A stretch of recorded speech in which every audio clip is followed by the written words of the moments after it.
boa noite. Tá todo mundo me ouvindo aí?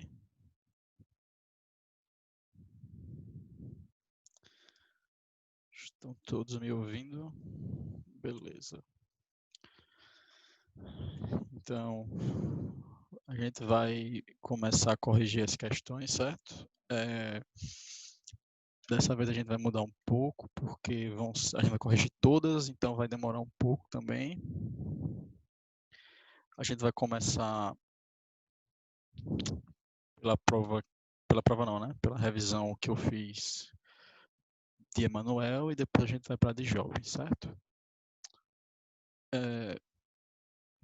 Vão entrar algumas pessoas ainda, mas eu vou iniciando. Tranquilo? Vamos lá.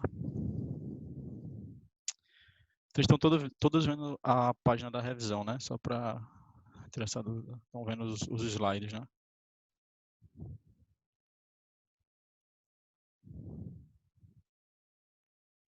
Pronto, beleza. Então vamos lá. Prosseguindo. Primeiro a gente vai começar pela revisão de Emanuel, certo? Então, a primeira questão de Emanuel é uma questão de genética sobre sistema BO e fator RH. E a questão diz assim: um casal é formado por um homem do tipo sanguíneo AB, ou seja, IA e B, com RH negativo, ou seja, Rzinho, Rzinho.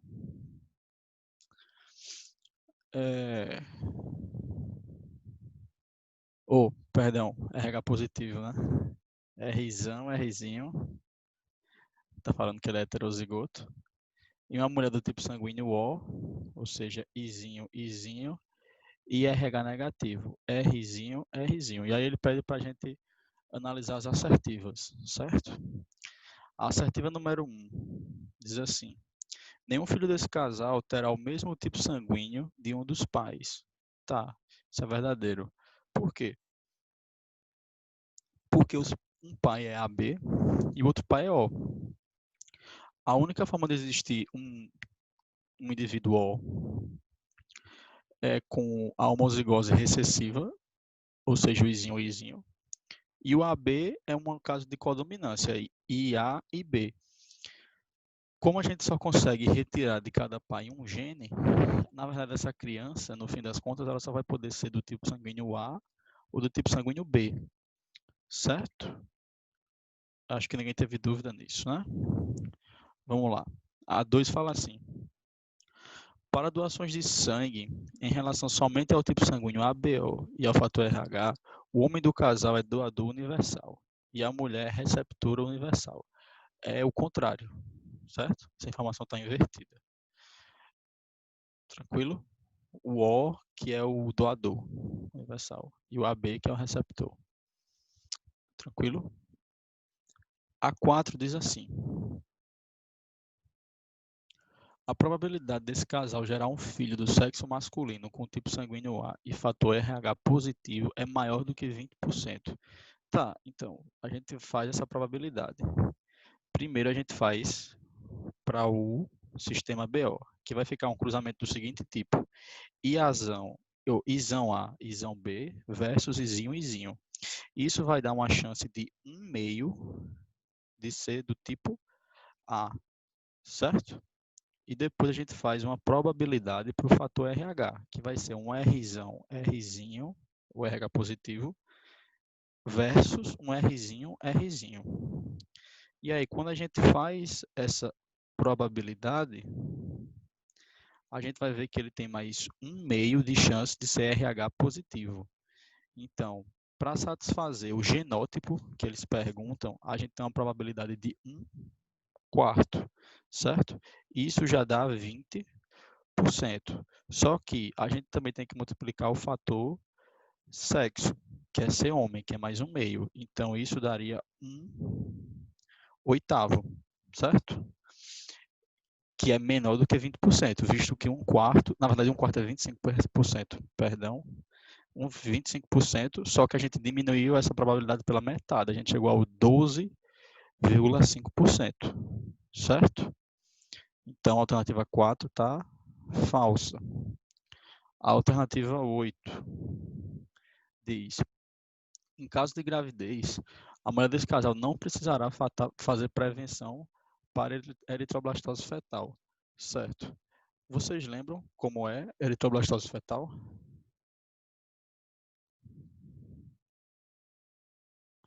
Todo mundo lembra? Então, quando a gente tem eritroblastose fetal, na verdade, a gente tem uma invasão dos anticorpos do bebê para a mãe. Ou seja, as hemácias do bebê, elas são RH positivo, certo? Ou, perdão, negativo, certo? E a mãe RH positivo. Tranquilo? E aí o que é que acontece? Acontece uma reação de sensibilização e os anticorpos atacam as hemácias. Ou, perdão, eu inverti a ordem, né? Do tipo sanguíneo. Foi mal. Às vezes eu confundo isso aí.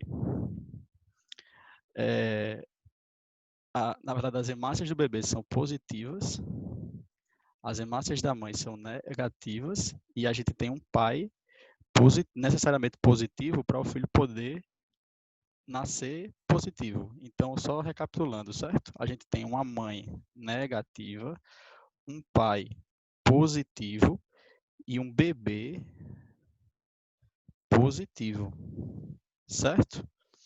E aí, o que é que acontece? Acontece a sensibilização das hemácias não, né? Do sistema imunológico da mãe, que vai produzir o anti-RH, que vai destruir as hemácias do bebê. Tranquilo? É isso que acontece. Como essa mãe ela é RH negativa, a da questão, então a alternativa 8 está falsa, certo? Porque ela é uma pessoa que precisa fazer a prevenção para a eritroblastose fetal. Porque na prática, como é que funciona? Se você faz o parto de uma mãe RH negativo, isso é sinônimo de prevenção para a eritroblastose, certo? Porque, enfim, nem sempre se sabe os tipos sanguíneos, nem sempre se sabe a procedência, né? Quando a gente tem uma gravidez toda certinha, beleza, mas a gente sabe que muitas não são, certo? E às vezes, por exemplo, a gente até sabe as informações da mãe, mas a gente não sabe as informações do pai, certo? Então isso já é sinônimo de prevenção. E a 16 diz assim: levando-se em conta somente o tipo sanguíneo ABO e o fator RH, o homem desse casal, que é AB positivo, poderá receber sangue de qualquer filho que tiver com essa mulher. Verdadeiro. Visto que todos os filhos que vão nascer são ou A ou B. Mas independente disso, o AB positivo é o receptor universal. Né? Então, ele pode receber sangue, na verdade, de qualquer outro tipo sanguíneo. Então, a gente ficou com a alternativa certa, a primeira e a última, a 01 e a 16.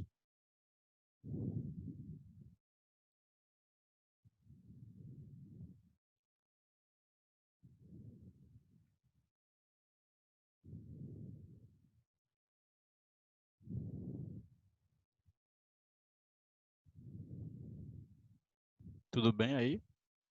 A gente pode continuar, passar para a segunda?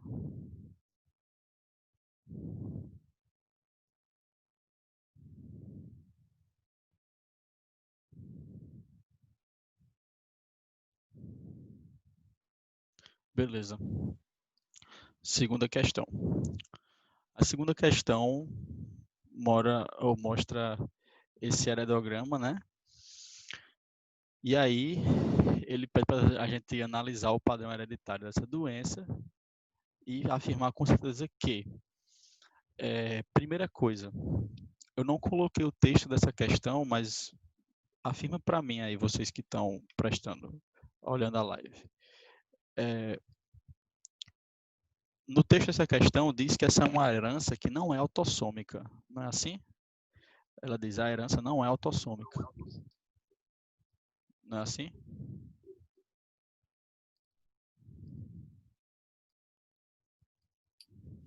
Isso. Pronto, beleza. Então, ó, se a gente tem esse padrão, certo? Não autossômico, logo a gente não pode levar em consideração a probabilidade autossômica. A gente tem que levar a probabilidade de uma herança ligada ao sexo, certo? E aí, nesse caso, o padrão de uma doença é ligada ao X. Tranquilo? E por que ligada ao X, por exemplo? Por que não ligada ao Y? Simples. Porque se essa doença fosse ligada ao Y, necessariamente todos os homens precisariam estar doentes, certo? Não haveria transmissão, por exemplo, no primeiro casal, o casal 1 e 2, transmite para um filho. Se essa herança fosse ligada ao Y, necessariamente o pai deveria ser doente também, certo? Essa é a razão para ser ligada ao X. Deixa eu só ver o chat que eu trouxe aqui. Pronto, beleza. Sabendo disso, a gente vai calcular vai descobrir o genótipo de cada pessoa, certo? Eu não vou fazer da primeira linha, vou fazer a partir da segunda, do casal 3 e 4, certo? A gente tem um casal 3 e 4 que tem um homem doente e uma mulher normal, que tem uma filha normal, que se casa com um homem e que tem, por último, um filho doente. De cara, a gente pode dizer que esse primeiro homem, ele é XY, obviamente, e ele carrega o gene defeituoso, certo? Que eu vou colocar XDzinho. E a mulher 4, eu vou supor que ela é XDzão, traço. De cara, eu tenho como dizer que essa doença não é uma doença ligada ao X dominante. Por quê? Se ela fosse dominante, necessariamente a filha desse casal ia nascer doente, visto que o pai, que é doente, só pode transmitir um tipo de alelo X, já que ele só tem um. Só que, como essa pessoa, que é da linha 3, número 1, nasceu normal, eu posso inferir que ela é XDzão, porque ela é saudável, recebeu esse gene da mãe, XDzinho. Ela recebeu um alelo doente do pai. Certo? E aí, o filho desse casal necessariamente é XDzinho Y, e o pai desse homem infectado necessariamente é XDzinho, ou XDzão, perdão, XDzão Y. Alguém ficou em dúvida nesses genótipos aí? Ou deu para fazer? Porque aí a gente vai partir para as probabilidades agora. Certo? Que aí já vieram me perguntar essa questão durante essa semana.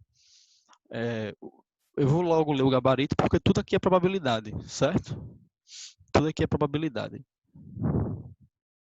Tá sendo gravado assim, Natália. Tá sendo gravado. Vamos para a alternativa que é o gabarito, que é a letra C, certo? Nada. Que diz assim a letra C. A probabilidade do casal 3-1 e 3-2 gerar um menino doente é de 1/4. Certo. É só a gente fazer o cruzamento deles. A gente sabe o genótipo. A mulher é XDzão, XDzinho, e o pai é XDzão, Y, certo? Quando a gente faz esse cruzamento, a gente vai ter XDzão, XDzão, XDzão, Y, XDzão, XDzinho, XDzinho, Y. Então, a probabilidade de um homem doente é de 1 em 4, é 1/4. Visto que a única situação é o filho nascer XDzinho Y. Vocês entenderam essa questão? Tá tranquilo? Alguém... Acho que quem errou, quem falou comigo que errou, foi porque não atentou em relação a não ser autossômica, né? Tentou fazer isso como se fosse uma probabilidade autossômica. E aí É, provavelmente exatamente. errou. Eu fiz como se fosse autossômico. Justo. Aí, se fizer Aí deu autossômico, letra E. exatamente. Se fizer autossômico, vai dar outro gabarito. E aí tem que ter atenção para isso. Porque vieram tirar essa dúvida para mim, e eu acho que se você fizer essa probabilidade da letra C como autossômico, eu acho que vai dar 1/8 no fim das contas. É algo assim. É, exatamente, porque dá 1/2 vezes 1/4. Isso. Eu me diz uma coisa, Alessandro, para eu saber que é ligado ao sexo, eu olho, tipo, pelo fato de ser homens só que estão infectados, se por acaso a questão não dissesse que era não autossômico. Então, Ele sempre diz? vamos lá. Nem sempre a questão vai dizer isso, certo? Nem sempre. Nessa questão ele disse. Mas qual é a outra probabilidade de cair? Que, por exemplo, a FCM gosta? É de te dar um heredograma e pedir para você dizer qual é a herança. Entendeu? Se é uma herança autossômica. Sei, Basicamente, são 2 passos para você definir. Primeiro, definir se é autossômico ou se é ligado ao sexo, é o sexo. certo? E se é dominante ou recessivo, que é o segundo passo. Basicamente, como é que você vai fazer isso? O primeiro passo é você analisar a distribuição mesmo, a distribuição dos doentes. Se você vê que a doença acontece na mesma quantidade em ambos os sexos, provavelmente aquela doença não é ligada ao X nem ligada ao Y. Mas, por exemplo, se tu vê que uma doença aparece em todos os homens e a partir do momento que aparece no primeiro homem infectado, todos os homens abaixo apresentam a doença, provavelmente ela é ligada ao Y, certo? Mas o primeiro passo é esse, é analisar isso. Se houver uma discrepância entre os sexos, certo? Aí tu pensa em ligado ao X ou ligado ao Y. Mas se não houver, pensa primeiro em autossômico. E aí, depois que tu definir isso, você vai pegar alguns cruzamentos específicos e vai tentar aplicar a regra nesses cruzamentos. Por exemplo, aplicar aquela regra de casal igual, dando um filho diferente, certo? Porque na genética, toda vez que você tem um casal igual dando um filho diferente, necessariamente o casal tem que ser heterozigoto e o filho tem que ser homozigoto recessivo, certo? Então, se tu tentar aplicar isso e der errado, é porque a doença não é homozigota recessiva, tá entendendo? Não é Tô. autossômica recessiva. Pode ser que seja dominante, talvez tu tenha invertido lá, por exemplo. E por aí vai. Mas Entendi. normalmente não é uma questão difícil. Normalmente não é questão difícil isso aí. É uma questão que eles... É fácil. Normalmente as questões de genética não são difíceis. Isso que vocês estão fazendo é mais difícil do que aparece, certo? Normalmente é mais Certo. difícil do que aparece. Não precisa se preocupar Certinho. com isso, não. E lembrar das síndromes, certo? Deixa eu botar logo o gabarito aqui. A letra C, certo? Eu vou passar a questão, porque a próxima questão fala justamente das síndromes, que era o que eu ia falar. É a última parte, eu acho, de genética que é importante, que é lembrar as síndromes genéticas. Tanto monossomia como trissomias, certo? E aí vocês têm que decorar. Por quê? Porque eu até tirei uma dúvida essa semana de José Vitor, que não foi sobre síndrome genética, mas foi sobre doença. Por quê? A dúvida que ele teve foi uma dúvida muito boa para eu lembrar de falar para vocês que na FCM existem algumas questões que eu não vou dizer para vocês que sempre caem todo semestre, que não é verdade. Mas que quando elas caem, elas são questões dadas, que são, por exemplo, questões das síndromes genéticas ou questões das doenças ligadas a organelas. Quando você tem síndrome genética na FCM, ele vai te dar uma questão descrevendo a doença, certo? Vai dizer qual é o cromossomo, basicamente ele vai te dizer qual é o cromossomo e vai pedir para tu assinalar qual é a doença. Então, se você souber o número dos cromossomos das doenças, a chance de você acertar isso é 99%, certo? Por quê? Houveram anos em que eles mudaram isso. E como foi que eles mudaram? fazendo o contrário, dizendo a doença e pedindo o número do cromossomo, entendeu? Então, se você souber, vai ser fácil. E algumas doenças específicas de organelas, que aí a gente fala disso um pouco mais para frente, mas existem algumas doenças que são boas de lembrar, que no caso, a de que José Vitor veio falar foi uma doença do lisossomo, que é a doença de Tay-Sachs, certo? Só que existem algumas doenças que são boas para vocês lembrarem. Quais são as doenças? As do lisossomo. Tay-Sachs, doença de Tay-Sachs, síndrome de Gaucher e síndrome de Pompe. São três doenças, as três doenças mais famosas, certo? E tem outra organela que tem doença também, que é bom lembrar, que é o peroxissomo. Tem duas doenças famosas, que é a síndrome de Zeuleger e a adrenoleucodistrofia, certo?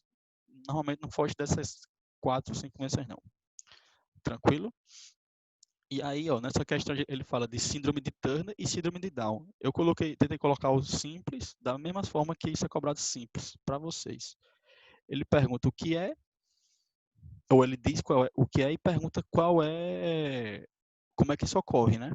E aí é simples, vocês têm que lembrar de uma coisa primordial, que Turner é a única monossomia, certo? Que vocês precisam levar para a prova. É a única monossomia. Então, se você souber que Turner é uma monossomia e saber que síndrome de Down é uma trissomia, você mata a questão, certo? E aí sempre lembrem das numerações. Tranquilo? Eu acho que eu já mandei foto, inclusive, de uma tabela disso para vocês.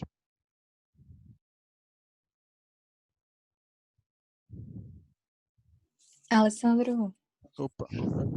tu pode dizer novamente as doenças que tu tinha dito? Das organelas? Aham. Digo. Anota aí. As do lisossomo, certo? Primeiro. Doença de Tay-Sachs. Tay-Sachs escreve T-A-Y, traço. Digita aí, porque é melhor digitar do que dizer. Certo. No chat. Verdade. Boa. Vou digitar. Então, espera aí. Só um momento. Vê se Uhum. que eu digito. Essa Gaucher é da cromossomo 1, né? Aí eu não vou lembrar, vê se... Aí eu não vou lembrar. Eu acho que é. É por causa desse 1 aí, eu não sei se eu escrevi certo, só porque eu decorei desse jeito. Deixa eu só pegar aqui como é escrito bem direitinho. Pronto, achei. Ó, as do lisossomos são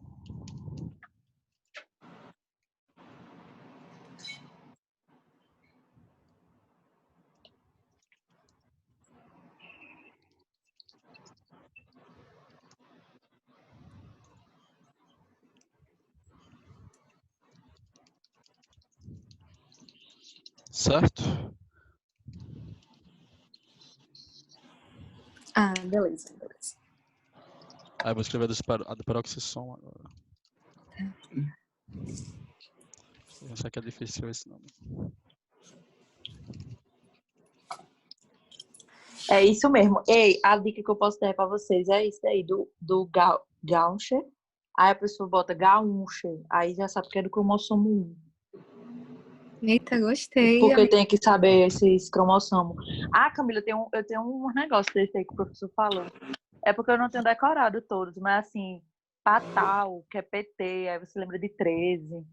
Aham, eu vi, Alessandro mandou a revisão dele e tem uma tabelinha bem explicada sobre isso. Eu aprendi pelo dele. Pela revisão Ai, dele. meu Deus, eu não peguei nada da Não tem, tabela. não. Mas É é de fato. simples, é simples. A dica do Patal tem essa, lembra PT13, ou lembra de T13, começa com T, e Patal tem T. E aí você pode também aprender Edwards, lembrando que Edwards tem a letra D de 18. 18, é. Aham. Entendeu? São as duas Ai, formas. essa daí, Turner. Esse T de Turner eu pensei que é metade, aí eu decorei que é monossomia por causa disso. Cada uma tem a sua forma. Mas tem Importante é apelando, aprender. né, pra essas coisas. Mas o quadrinho dele é bem completo, porque ele botou a síndrome, aí ele colocou o cromossomo e as características. Aí tá bem completo mesmo. Eu acho que, inclusive, é porque eu botei isso numa revisão também.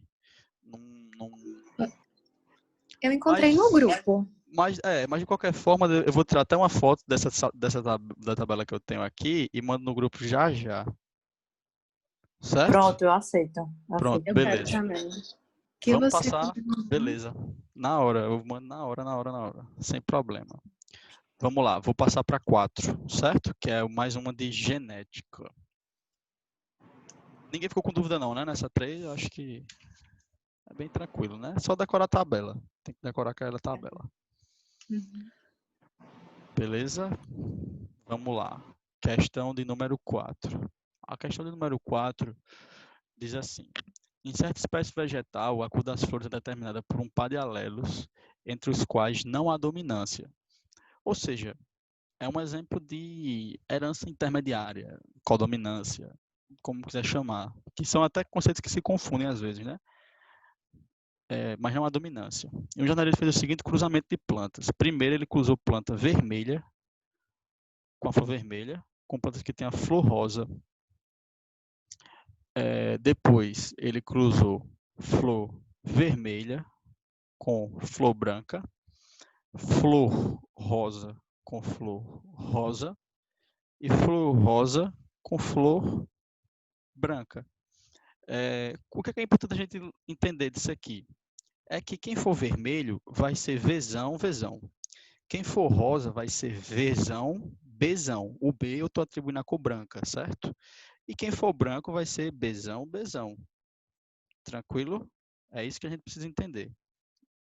Que quem for rosa vai ser heterozigoto. Vão ter 2 alelos diferentes, certo? Justamente por ser a característica intermediária disso, né? E aí, quando a gente faz esses 4 cruzamentos, a pergunta dele é: de quais cruzamentos vão surgir somente flores brancas, certo? Somente são esperadas plantas flores brancas somente, certo? Em qual cruzamento vai ter flor branca? É isso que ele quer saber. Então, quando a gente cruzar vermelho com rosa, a gente vai ter um cruzamento do tipo Vzão, Vzão versus Vzão, B. Não vai ter flor branca. Só vão existir flores vermelhas e flores rosas, certo? No segundo cruzamento, vai ser a mesma lógica. Eu vou cruzar vermelho com branco. Isso não vai me dar flor branca, apenas flor rosa. E no cruzamento 3 e no cruzamento 4, a gente mistura um pouco isso. Então, flor rosa versus flor rosa é um cruzamento do tipo VB versus VB. E aí, aqui sim eu vou ter flor do tipo branca, porque quais são os genótipos possíveis? É Vzão, Vzão, Vzão, Bzão, Vzão, Bzão e Bzão, Bzão. Ou seja, um em cada 4 novas flores, uma vai ser branca, certo? E na de baixo, que é uma rosa, que é Vzão, Bzão, versus uma branca, que é Bzão, Bzão. Os genótipos serão V, B, V, B, B, B e B, B. Isso quer dizer que a cada 4 flores, 2 novas serão brancas. Então, o gabarito fica 3 e 4.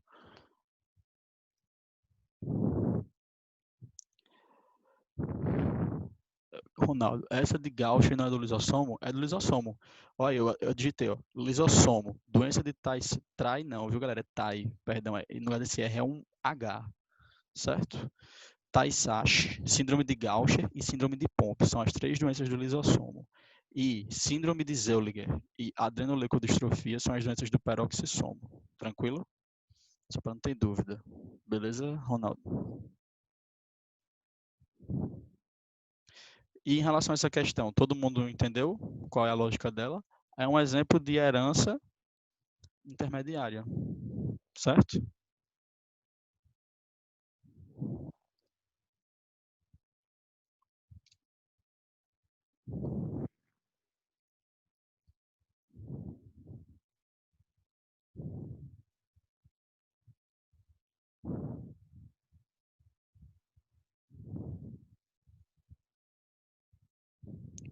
Tá todo mundo ok nessa questão? Posso continuar?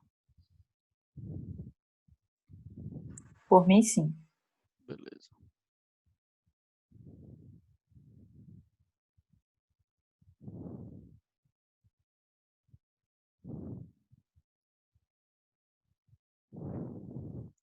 Beleza. Então vamos passar para a questão 5, certo? Continuando com genética. A questão 5 diz assim. Em ervilhas, o caráter da cor amarela é determinado pelo alelo dominante V, certo? Então, Vzão é amarelo. E Vzinho é verde. Até aí tudo bem. Esses alelos se segregam independentemente dos alelos que determinam a textura, sendo a lisa determinada. Ou seja, lisa determinada pelo Rzão e o Rzinho rugosa, certo? Caso uma planta de ervilha dupla heterozigota, ou seja, uma planta Vzão, Vzinho, Rzão, Rzinho, seja autofecundada, ou seja, cruze com outra planta Vzão, Vzinho, Rzão, Rzinho, a proporção de descendentes que produzam ervilhas com fenótipos diferentes dessa planta original será de... Gente, tem duas formas de fazer isso. Eu coloquei especificamente esse cruzamento de um duplo heterozigoto. Por quê? Porque uma coisa que é importante a gente levar para a prova são as proporções dos cruzamentos dos heterozigotos, certo? Eu acho que eu falei isso na primeira revisão que a gente fez de genética, e eu especifiquei isso quando a gente falou da primeira lei, de decorar aquela proporção do cruzamento do heterozigoto na primeira lei. Mas, se você é capaz de aprender que, na primeira lei, quando a gente cruza um C azão azinho com outro C azão azinho, a gente vai ter sempre azão azão, 2 azão azinho e 1 azinho azinho, que a proporção do genótipo vai ser 1 para 2 para 1, e que a do fenótipo vai ser 3 para 1. Se você interpreta isso, você também consegue interpretar a proporção da segunda lei. Por quê? Isso nunca vai mudar. Toda vez que você tiver um cruzamento de heterozigotos na segunda lei, você vai ter uma proporção que é 9 para 3 para 3 para 1. E, seguindo a mesma lógica da primeira lei, quando eu te dou essa proporção, você tem que entender que na ponta desses números são os extremos, ou seja, 9 para 3 para 3 para 1. Quem é o 1? O 1 é o total homozigoto recessivo. Só vai acontecer uma vez. Então, é a planta que é verde e é rugosa. Certo? E quem é o 9? O 9 são as plantas que são Vzão, traço, Rzão, traço, certo? Ou seja, as plantas que vão expressar as características dominantes, tranquilo? E no meio, no centro, a gente tem 2 números 3. O que são esses 2 números 3? A ordem tanto faz, mas eu posso dizer que o seguinte, que o primeiro 3 são as plantas que são Vzão, traço, Rzinho, Rzinho. Ou seja, as plantas que são amarelas e rugosas, certo? E o segundo 3 são as plantas que são Vzinho, Vzinho, Rzão, traço. Ou seja, as plantas que são verdes e lisas. Vocês entenderam? Fica meio confuso até falando, né? Mas a ideia é essa, no cruzamento de heterozigoto. É bom decorar isso. Eu acho que tem como eu desenhar isso aqui, né? Ei, deixa eu perguntar uma coisa. Porque eu fiz o cruzamento independente, sabe? Podia ter feito assim. Tipo, Poderia. primeiro eu fiz o das verdes, mas aí não deu certo. O Ó, meu ficou 1/16. eu vou tentar desenhar aqui, meu desenho não é tão bom, mas a ideia é essa. A gente está cruzando uma planta que é Vzão, Vzinho, Rzão, Rzinho, com uma planta Vzão, Vzinho, Rzão, Rzinho. Toda vez que a gente tiver um cruzamento de duplo heterozigoto, esse cruzamento vai gerar 16, vamos dizer, genótipos diferentes, certo? Não diferentes, mas são 16 genótipos diferentes, mas com fenótipos iguais, certo? Vão ter fenótipos que vão se repetir, mas os genótipos são diferentes. E aí a gente vai sempre ter essa proporção, 9 para 3, para 3, para 1. 9 mais 3, 12, mais 3, 15, mais 1, 16, certo? E aí, como eu disse, esse primeiro 9 é o Vzão traço Rzão traço. Esse primeiro 3 é o Vzão traço Rzinho, Rzinho. Esse segundo 3 é o Vzinho, Rzão traço. E esse 1 é o Vzinho, Rzinho, Rzinho. Por que eu estou falando isso? Porque se você souber dessa informação, você não vai precisar calcular nenhuma probabilidade. Concorda comigo? Porque ele pede na questão que você diga qual é a probabilidade de nascer um descendente que produz ervilhas com fenótipo diferente da planta original. Não são 16 nascimentos? Qual é o fenótipo original? É o Vzão traço, Rzão traço. Quantos Vzão traço, Rzão traço podem nascer? 9. Então, se desses 16 aqui eu tiro 9, eu vou ter 7. Então, a probabilidade é 7 em 16. Entenderam? Qual é a lógica? Essa é uma forma de fazer. A outra forma de fazer é calculando a probabilidade. Só que é mais complexo. Se você souber isso, é um tipo de questão que você ganha. Entendeu? Se você souber isso, você não perde tempo calculando probabilidade. Mas calcular a probabilidade é uma opção, não tem problema. E aí você calcula individualmente. Primeiro você calcula a probabilidade do gene Vzão, Vzinho, e depois a probabilidade do gene Rzão, Rzinho. Tranquilo? Pois é, eu fiz assim, sendo que o que foi que eu pensei? Que não podia repetir, por exemplo. Se ele é amarelo, eu achei que, tipo, não podia ser nem amarelo com rugoso. Tu tá entendendo? Tipo, eu achei que só poderia ser todos recessivos para ter o fenótipo totalmente diferente. Eu achei que não podia repetir nem a cor, nem a textura separadamente, entendeu? Eu também, a mesma coisa. Entendi. Aí por isso que deu 1 sobre 16. Porque se você for pegar... Eu só peguei esse daqui da ponta, entendeu? Esse 1 da ponta aí. Todos recessivos. Eu entendi o que vocês fizeram. Mas quando falar em fenótipo dos pais, assimilem como sendo tudo. É melhor. Não assimilem dessa forma, não. Assimilem como sendo tudo. Porque não necessariamente algo que é amarelo é igual a outra coisa que é amarela, nesse caso, entendeu? Por exemplo, você pode ser amarelo e ser rugoso, e ser amarelo e ser liso. De certa forma, são diferentes. É porque, assim, se a pessoa faz como tu fez, assim, tipo, tudo junto, aí faz muito sentido isso daí. Mas eu, como fiz separado, aí eu não olhei eles juntos, você tá entendendo, né, que eu tô dizendo? Eu só olhei eles separados, assim, o verde e o rugoso. Mas eu entendi isso daí. Beleza. Beleza? Todos entenderam?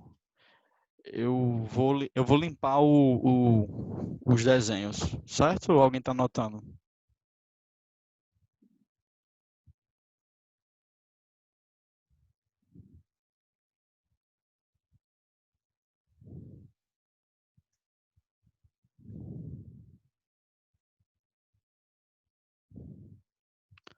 Beleza.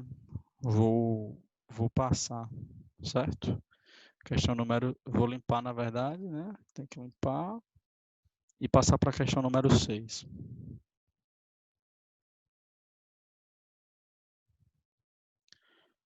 Posso continuar, né? Vamos lá. Questão número 6. Já saímos de genética e entramos em ecologia. Tranquilo? Ecologia é um assunto que eu acho, dos de biologia eu ainda acho tranquilo, mas que a gente às vezes pode errar uma besteira. Então tem que ter cuidado para não cair em pegadinha, às vezes, certo? E em relação à recorrência, varia, às vezes cai, às vezes não cai, nem sempre é certo. Então vamos lá. É uma questão que está mostrando um fluxo de energia, está dando algumas afirmativas e pede para a gente analisar as afirmativas. Aí as afirmativas dizem assim, a primeira: a quantidade de energia de um nível trófico é sempre maior que a energia que pode ser transferida ao nível seguinte. Verdadeiro, certo?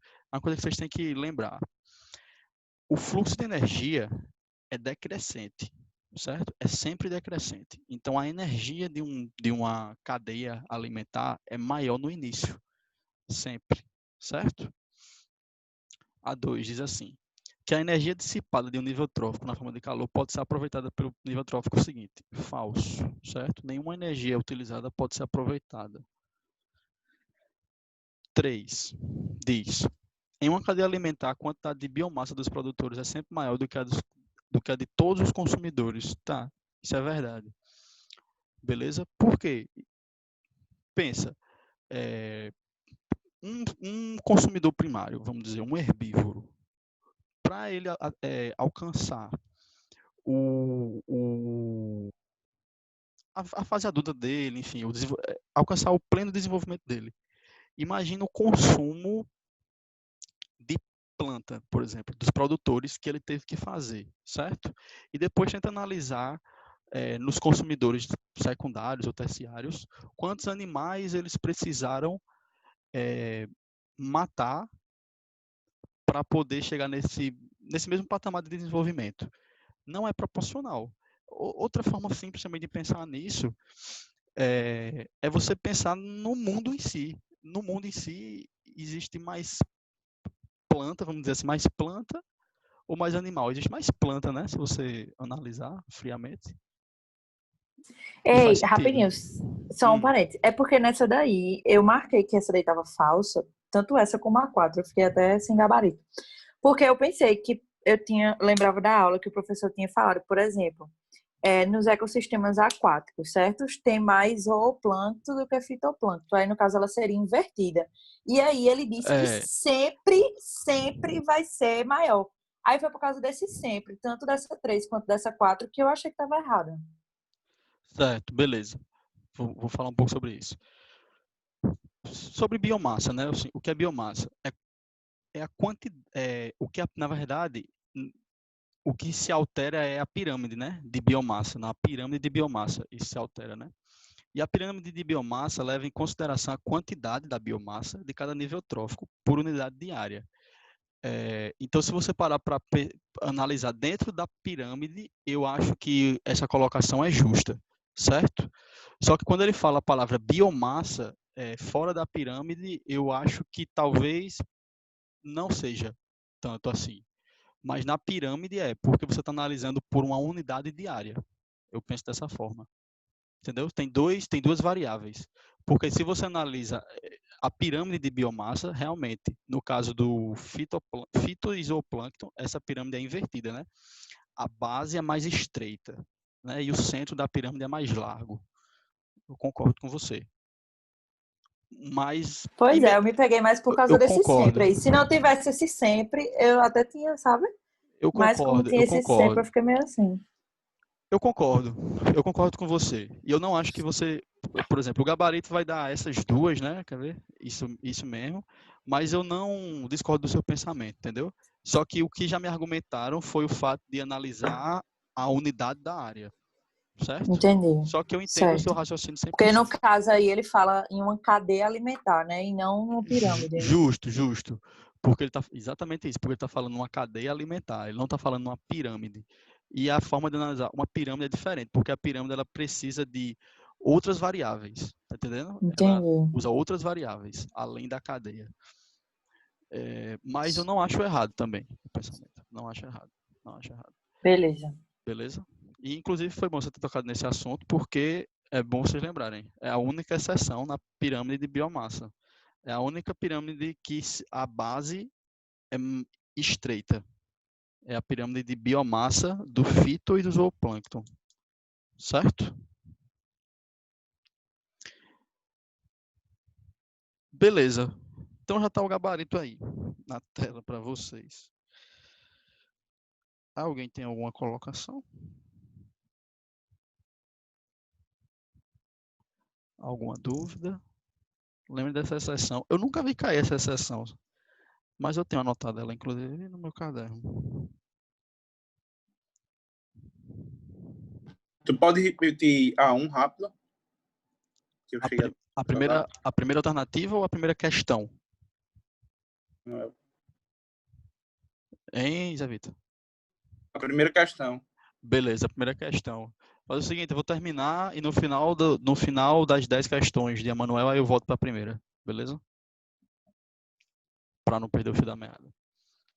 Beleza, então vamos continuar e fica esse adendo aqui. Voltar para a questão 1 ao final. Questão de número 7, certo? A questão número 7 é uma questão de ciclo. E por que eu coloquei exatamente o ciclo do nitrogênio? Pelo simples fato de que é o único ciclo que eu acho que dá para errar. Entendeu? O ciclo da água, a gente já tem muita noção. O ciclo do carbono também, a gente tem muita noção. O ciclo do oxigênio. Mas o ciclo do nitrogênio, às vezes, é um ciclo que faz a gente se atrapalhar, certo? Então, vamos lá. A gente vê, tem um textinho, né? Mas vamos analisar as alternativas. Já botei de cara. A primeira alternativa diz assim: o número 1 representa a fixação do nitrogênio. E aí no número 1 a gente vê o N2 na atmosfera chegando no solo e se convertendo em NH3, o amoníaco. E o nome dessa etapa é exatamente fixação. Então lembrem, fixação é você fixar da atmosfera, do ar, para o solo. Quem faz isso? Uma bactéria chamada Rhizodium, certo? Lembrem disso. A2 fala o seguinte: o número 2 e o número 3 representam etapas do processo de desnitrificação. Não é isso. O número 2 e o número 3 identificam, respectivamente, a nitrosação e a nitração, certo? No caso do número 2, que representa a nitrosação é realizada por uma bactéria chamada de nitrossoma, certo? Perdão. E o número 3, que é a transformação do nitrito em nitrato, ou a nitração, é realizado pela Nitrobacter. Tranquilo? A alternativa 3 diz assim: os números 2 e 3 são mediados por organismos procariontes. Falso também, são bactérias, certo? Ou falso não, perdão, viajei. Verdadeiro. Organismos procariontes, bactérias, verdadeiro. O número 4 diz assim, o número 4 representa o processo de nitrificação. Não, está passando para as plantas. Isso não é nitrificação, certo? Alguém tem alguma dúvida aqui? Processo de absorção.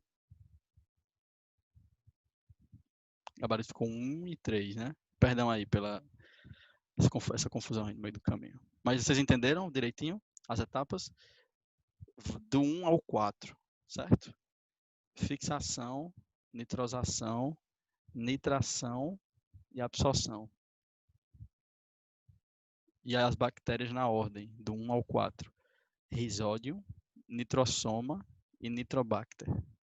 Ou nitrobactéria, certo? Alguma dúvida aí? Essa última também pode ser desnitrificação, né? Pode ser, pode ser. Como é o que tu falou? É o que? Absorção, é? Absorção, é. Absorção, certo. Mas desnitrificação é um sinônimo mais bonito. Certo. Tranquilo? Alguém tem alguma dúvida aí? Ou estamos livres para continuar? Beleza. Então, eu vou passar para a questão 8, certo? Questão 8, uma questão de evolução, certo? A questão 8 diz assim: o desenvolvimento de novas espécies é denominado pelos evolucionistas de especiação. Tranquilo. Então, vai ser uma questão que vai falar de especiação. Esse fenômeno pode se dar pelo surgimento de alterações gradativas em uma única espécie, alterando seu genoma e convertendo-a em outra espécie, certo?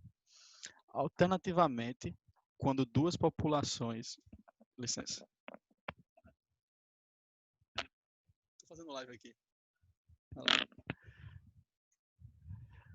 Perdão aí, galera. Vou reler a questão. O desenvolvimento de novas espécies é denominado pelos evolucionistas de especiação. Esse fenômeno pode se dar pelo surgimento de alterações gradativas em uma única espécie, alterando seu genoma e convertendo em uma outra espécie. Alternativamente, quando duas populações de uma espécie se tornam reprodutivamente isoladas, acabam por se diferenciar uma da outra, o que resulta em duas espécies distintas. E aí ele quer saber o nome desses dois processos, certo? Vocês estão sabendo de evolução direitinho? Pelo menos esses processos, acho que estão, né? É importante lembrar.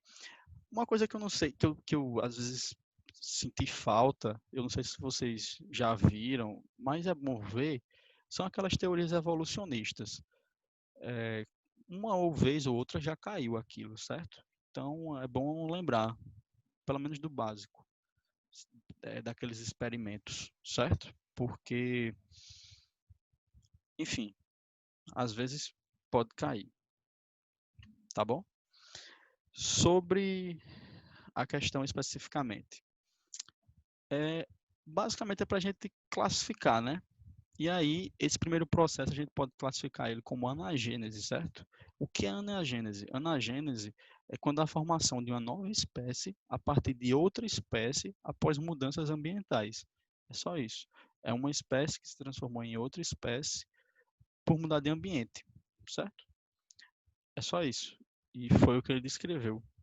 E cladogênese, que é a continuação do enunciado, diz o seguinte, né? Quando há a formação de uma nova espécie após um isolamento geográfico. E aí esse isolamento geográfico é feito por uma barreira geográfica. E aí essa barreira pode ser um bocado de coisa. Pode ser uma cordilheira de montanhas, pode ser um rio que passou a existir, enfim, uma barreira geográfica, certo? E aí quando essas espécies voltam a se encontrar, elas são reprodutivamente isoladas. E aí a gente sabe que elas se diferenciaram em duas novas espécies. Então, gabarito aí, anagênese e cladogênese, certo? É uma questão bem simples, até porque o que as outras questões falam, as alternativas falam, são as viagens, né? Só tem viagem.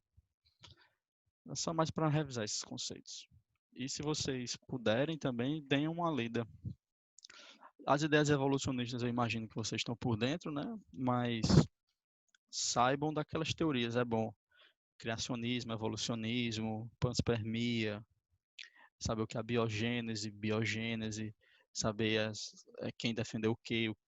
Aí tem os experimentos, o Aristóteles, Redi, John Needham, Lázaro Spallanzani, Louis Pasteur, e por aí vai, né? Oparin, Haldane. Misericórdia. São vários nomes, mas, enfim, pelo menos saber o que é que eles defenderam, entendeu? É importante. Já vi, faz tempo que eu não vejo, mas eu já vi. Tu tem algum resumo desse assunto? Tenho sim. Eu aceito também, vice. Eu quero também. Mando. Vou até fotografar logo aqui para não esquecer. Deixa eu fotografar. Vou passando para a próxima questão e enquanto isso eu vou fotografando aqui, só um instante.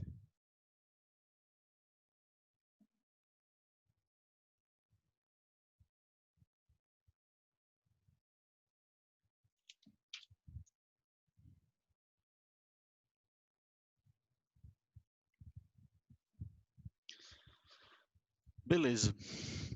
essa questão 9 mostra uns gráficos e aí ele pergunta em qual dos gráficos está a correlação, a correta relação entre a variabilidade genética e a seleção natural. Tá.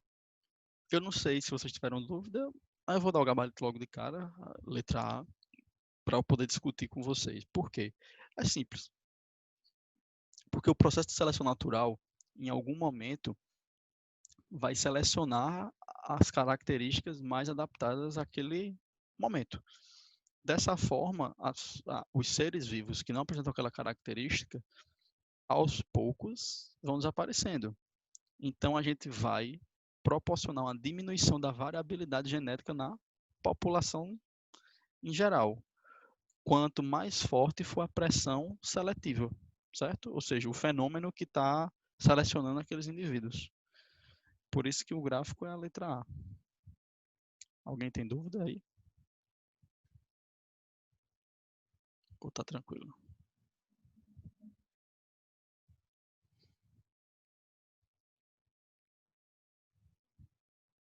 O Alessandro, rapidinho, à medida que vai, por exemplo, diminuindo a variabilidade, certo? Certo. A gente também não poderia achar assim que a seleção ela vai diminuindo também não, já que eles já vão ficando tipo entre aspas iguais assim. Então, porque na verdade o conceito que ele usa de seleção natural de pressão seletiva é que é um ambiente tão extremo que vai favorecer só um tipo de fenótipo para sobreviver. Então não é necessariamente que a seleção é muito forte. Eu não estou tentando achar uma palavra certa, mas é que, na verdade, a seleção é muito forte, tão forte, que ela não deixa nada desviar daquilo. Entendeu? A ideia é essa, mais ou menos. Entendi. A ideia é mais ou menos essa. Certo.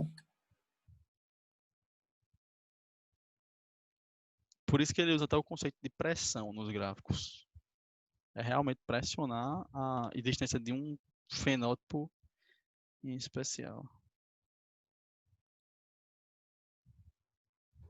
E tem até um sinal de mais aqui, né? Na pressão também, Justo. no cantinho.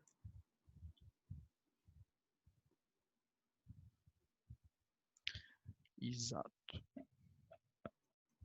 Exatamente. Beleza.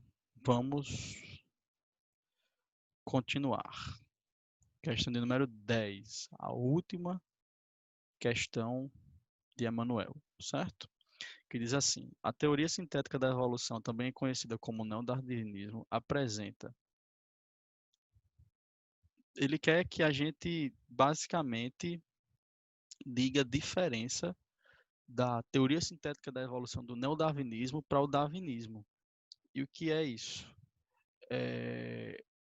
Qual foi a principal diferença do neodarwinismo para o darwinismo? Foi conseguir explicar como os seres vivos mudavam.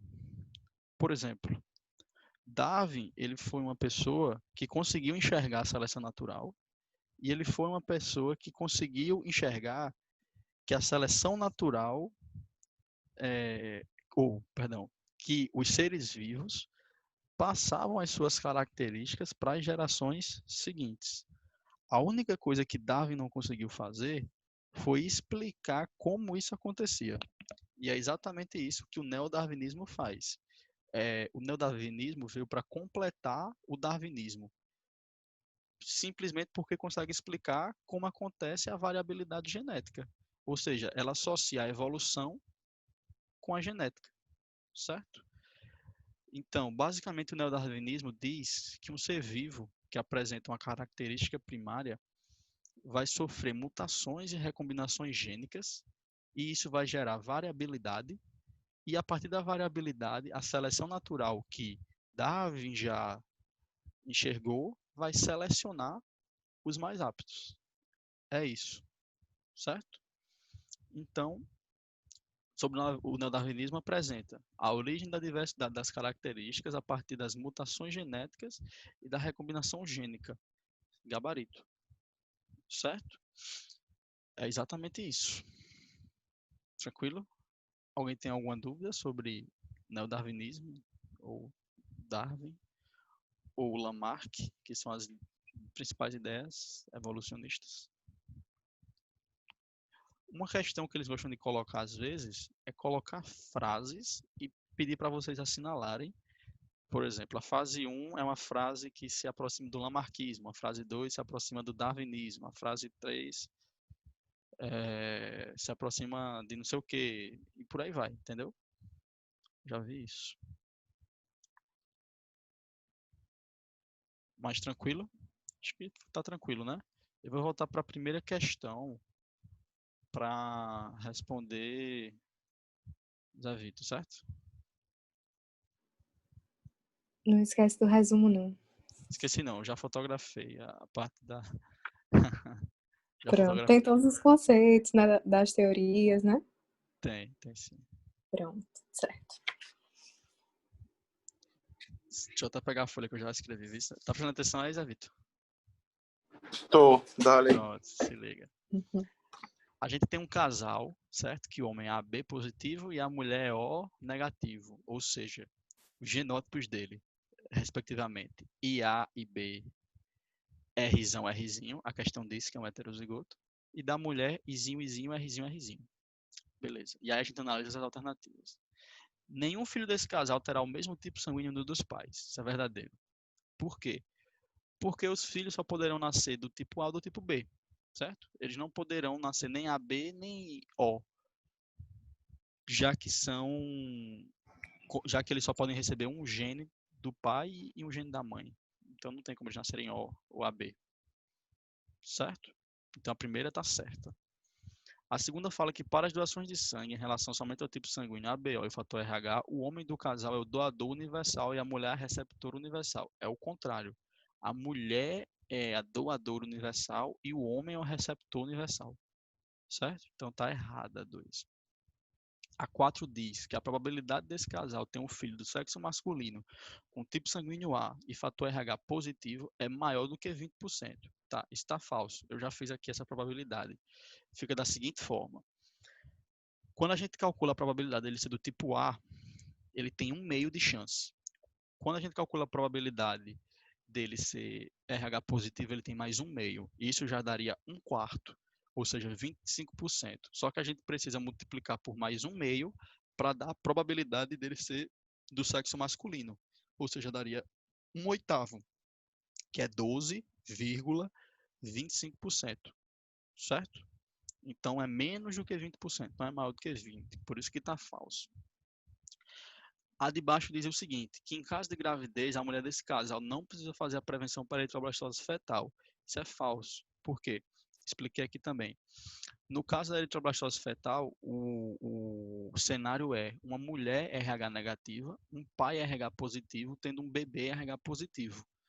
Então, como essa mãe ela é RH negativo, ela é uma candidata a fazer a prevenção, certo? E o pai é Mas positivo. o bebê não pode nascer negativo? Pode, mas aí ele fala, em caso de gravidez, a mulher desse casal não precisará fazer prevenção, ele não pode afirmar que ela não vai precisar, entendeu? Porque a gente não sabe. Ele não pode ser positivo? Se ele for positivo, vai ter que fazer, tá entendendo? Porque são 3 peças no quebra-cabeça. 2 já estão montadas, que é ela ser negativa e o pai ser positivo. A terceira peça é o bebê. O bebê pode ser positivo ou negativo, realmente. Mas aí eu não posso afirmar também que ela não vai precisar. Eu só poderia afirmar isso se ela fosse RH positivo. Beleza? Beleza. É porque eu fiquei de dúvida nessa, porque podia ser negativo, entendeu? Entendi. Mas é isso aí, do jeito que eu tô te dizendo. Tu entendeu a explicação? Eu não Por quê? entendi. Eu não podia afirmar. Você não pode afirmar que ela não vai precisar, entendeu? Entendi. E a 16 diz que, levando-se em conta somente o tipo sanguíneo ABO e fator RH, o homem desse casal poderá receber sangue de qualquer filho que tiver com essa mulher. Verdadeiro. Eu não preciso nem saber qual é o tipo Mas, sanguíneo do filho. Porque o homem do casal é o receptor universal. Entendeu? Ele não é AB positivo. Na 2, que é falsa, diz que ele é o doador universal. Quando é mas não tem aquele negócio que quando doa dá problema? do negativo para positivo? Ou Não, positivo para negativo? mas ele é positivo. Entendi. Mas ele é É o positivo, contrário, né, no caso? entendeu? E a gente doa Só só o pode doar sangue. uma A gente vez. não doa o plasma. Então a gente não vai doar anticorpo. Entendeu? Então não vai ter como alguém sensibilizado, pegou é negativo. Não, besteira. Porque ele não vai produzir anticorpo, entendeu? Nem pro sistema Entendi. BO, nem pro sistema RH. Tranquilo, Mas esse galera? negócio é do positivo por negativo, né? Que não pode. O Só pode uma positivo vez. é isso. Só que na regra só pode uma vez, a gente vai dizer que não pode. Porque a gente nunca vai saber na vida se essa pessoa recebeu, entendeu? Se entrou em contato, se existiu alguma coisa que fizesse ela se sensibilizar, no fim das contas. Então, se cair, eu boto o que tá Mas, errado. teoricamente, se ele disser assim, essa pessoa nunca recebeu uma transfusão de sangue na vida, ela pode receber uma transfusão do tipo RH positivo, aí você vai dizer que pode, entendeu? Beleza. Entendi. Mas, na prática, isso não vai funcionar, não. Beleza. Então, vamos para Jobs. Vou avançar aqui, já dá um pouco maior. Beleza. Vou tomar um gole d'água.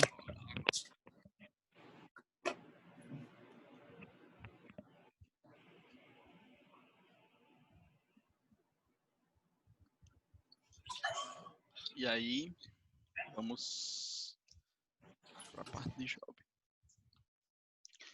A parte de job começa com bioquímica. Tranquilo. Vamos lá. Diz assim: sobre as macromoléculas biológicas presentes em todos os organismos, é correto afirmar que, vamos lá, letra A, os carboidratos são as macromoléculas encontradas em maior quantidade nos tecidos vivos. Falso, certo? Os carboidratos podem ter função estrutural, como por exemplo a quitina presente nos artrópodes. Verdadeiro, tá? Esse é o gabarito, eu vou deixar marcado. A letra C. Os monômeros das proteínas são os aminoácidos, cujas diversificadas funções incluem o armazenamento de energia. Falso, certo? Pelo contrário, armazenar energia é a última função de uma proteína. Nunca é isso. Os ácidos gráficos saturados são encontrados somente em animais, pois as plantas não produzem colesterol. Falso. Acho que eu tirei uma dúvida até foi de José Vitor também, não foi não? Essa semana sobre isso. Foi algo parecido com isso. Foi alguém que me perguntou isso. O quê? Eu tava... Sobre colesterol e planta. Foi minha. Foi tua, não foi? Pronto. E a letra E, dizendo que as bases nitrogenadas encontradas no DNA e no RNA são as mesmas. Falso também, certo? É só lembrar que a gente troca timina pela uracila no RNA. Tem um gabarito letra B mesmo. Tranquilo? Alguém tem alguma dúvida nessa primeira questão?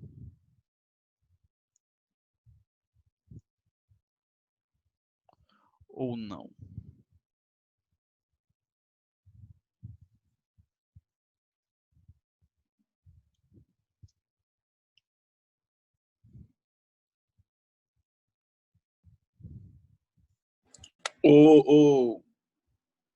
Alessandro, quando ele fala aí que os monômeros da proteína são aminoácidos, não sei o que, ela também pode ser fonte de energia? Então, mas poder ser fonte de energia, realmente pode. É como eu disse, mas dizer que a função do aminoácido inclui o armazenamento de energia está falso. Porque a gente não produz proteína com o intuito de armazenar energia. A gente produz lipídio com essa função. Essa é a função do lipídio. A função da proteína é estrutural e de contração muscular, né? Então, Entendi. e foi até que eu disse, que se numa árvore energética, a proteína é a última coisa que a gente quer consumir, é a proteína. Né? Primeiro a gente prefere consumir carboidratos e lipídios a consumir proteínas. Tá entendendo? Então, Entendi. por isso que tá falso. Beleza. Vou passar aqui para a segunda questão. A segunda questão diz assim: marque as alternativas corretas. A 01 diz: a hemoglobina é uma proteína que contém um átomo de ferro que não reage com o monóxido de carbono. Falso. Pelo contrário, reage tão bem que é uma ligação estável. É por isso que as pessoas, no incêndio, por exemplo, morrem primeiro sufocadas do que do fogo. Elas normalmente desmaiam, porque elas têm tanta hemoglobina ligada a monóxido de carbono que elas perdem a consciência. Entende? Então tá falso isso aí. A segunda diz: eita, já passei sem querer voltar. A quitina e a miosina são proteínas cujas unidades básicas são os aminoácidos. Verdadeiro. Marquei sem querer. Mas agora sim. A 4 diz: as proteínas são resultantes das ligações peptídicas entre o grupo amino e o grupo ácido carboxílico de 2 aminoácidos. Verdadeiro. E cada ligação peptídica elimina uma molécula de água. Verdadeiro. O nome disso é desidratação. É uma ligação por desidratação. Certo? A ligação peptídica. E aí tem até uma conta que é assim. Deixa eu ver se eu lembro exatamente como é. Para você saber o número de aminoácidos de uma proteína, tu vai fazer sempre assim, ó. Isso já caiu uma única vez, que é a seguinte fórmula, que o número de moléculas de água é igual ao número de aminoácidos de uma proteína menos 1, certo? E aí já caiu uma vez, dizendo, eu não lembro exatamente como é que foi a questão, mas basicamente você usava essa fórmula. E eu acho que não foi em biologia também, acho que foi em química que caiu isso. Mas, enfim, né? Fica o conhecimento aí. Número de moléculas de água é igual ao número de aminoácidos menos 1. Certo? Se alguém quiser anotar.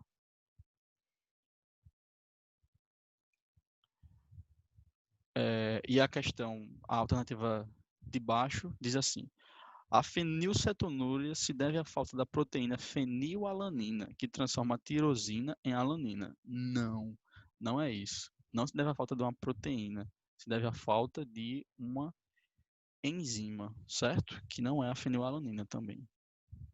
Tranquilo? E a 16 diz: a albumina encontrada na clara do ovo é uma proteína complexa e sofre desnaturação por aquecimento. Tá, verdadeiro. E também é a principal proteína do nosso sangue, certo? Alguém tem dúvida? Essa fenilcetonúria aí, eu vejo que tem um monte de questão com ela. O que é preciso saber dela? O que você precisa saber dela? Basicamente que ela é uma doença, é um defeito metabólico, certo? E que esse defeito é gerado pela ausência de uma enzima que se chama de fenilalanina hidroxilase, que vai gerar o acúmulo da fenilalanina, entendeu? Ele está dizendo aí, ó, que a fenilcetonúria se deve à falta da proteína fenilalanina. Não é isso. Se deve à falta da fenilalanina hidroxilase. E que tá no cromossomo 12 também, né? É isso. E qual é a herança? Dominante ou recessiva? Recessiva? Recessiva. Sei lá. Recessiva, né? Sim, a ausência da enzima fenilalanina, né? É um defeito metabólico. Beleza. Isso. Da enzima fenilalanina hidroxilase. Aí, no caso, fenildozinúria, para saber que é cromossomo 12. Fica a dica aí. Pronto. Cromossomo 12 é uma herança recessiva, certo? E a 16 a gente já viu que tá verdadeiro, né? Então o somatório ficou 22. Tranquilo?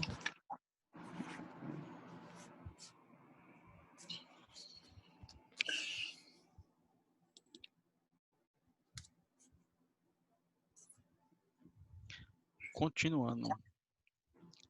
Questão número 3. A questão do número 3 diz assim: o que permite a atividade catalítica de uma enzima são as suas características, dentre as quais foi citado corretamente. Aí a letra A diz: a ligação ao substrato apresenta sítio específico permitindo que uma enzima só se ligue a um substrato. mas o substrato pode se ligar a vários tipos diferentes de enzima. Não, é o modelo chave-fechadura. Substrato é específico para uma enzima específica, certo? Uma enzima, que no caso vai ser a fechadura, é específica para uma chave que vai ser o substrato. A B diz, a enzima não sofre mudanças químicas como consequência da reação que catalisa, verdadeiro. A enzima é capaz de realizar essa reação N vezes depois que ela realiza a primeira vez. A enzima aumenta a velocidade de reação química e faz ocorrer uma reação que não ocorreria em sua ausência. Falso. Essa reação já ocorreria, a enzima acelera, né? A letra D diz que as enzimas não apresentam a capacidade de aumentar a velocidade reversa de uma reação química. Falso também. Não necessariamente precisa ser a mesma enzima, mas existem enzimas que podem reverter a reação, sim, de forma mais rápida, né? E a letra E diz que enzimas aumentam a velocidade de reação e a energia de ativação. Falso. Não aumenta a energia de ativação, certo? Se aumentar a energia de ativação, vai deixar a reação mais lenta, porque por definição, a energia de ativação é a energia necessária para que a reação ocorra. Então, na verdade, ela vai diminuir isso, né? Não aumentar. Tranquilo? Ei, Alessandro, só uma dúvida. Deixa. Cada enzima está para um substrato, né? Mas Isso. um substrato, ele pode ter mais de uma enzima? O conjunto de substrato, não. A reação, não. A reação, não. Tipo, no caso, ele só se encaixa uma única enzima, Porque né? quando a gente pensa em substrato, a gente não Por pode exemplo, analisar. a letra A aí, sabe? Que ele Certo. diz aí, permitindo que uma enzima só se ligue a um substrato. Mas se fosse, no caso assim, permitindo que um substrato só se ligue a uma enzima, estaria certo também ou não? Cara, quer dizer, estaria errado também? Calma, Tipo, se tivesse... vou tentar falar. Diga. Como eu entendo. É o seguinte forma. Vamos lá. Eu vou criar situações hipotéticas, certo? Imagina que a gente tem uma reação que ocorre com o substrato. O substrato dessa reação é A e B, certo? E aí a gente tem outra reação que acontece com os substratos A e C. Não necessariamente o A é específico da enzima 1, certo? Mas o substrato A e B tem que ser específico para aquela enzima. Aquela reação com aquele substrato, o substrato é o conjunto, tem que ser para essa enzima. Entendeu? Essa é a ideia do Entendi, modelo entendi. chave-fechadura. Tá entendendo? Certo, Não quer dizer certo. necessariamente que uma parte daquele substrato não possa ser usada em outra reação. Mas aquela reação específica tem que ser com uma enzima específica.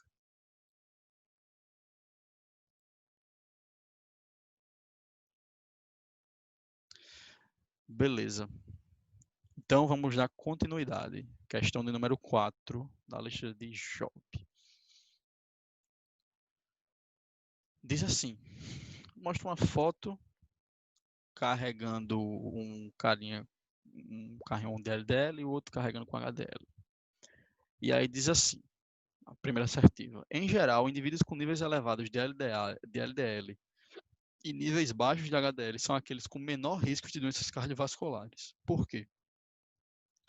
HDL é a abreviação de lipoproteína de alta densidade, exatamente, High Density Lipoprotein, a qual remove o excesso de colesterol nas paredes dos vasos e leva para o fígado, evitando a formação de placas de ateroma nos vasos. Pronto, verdadeiro.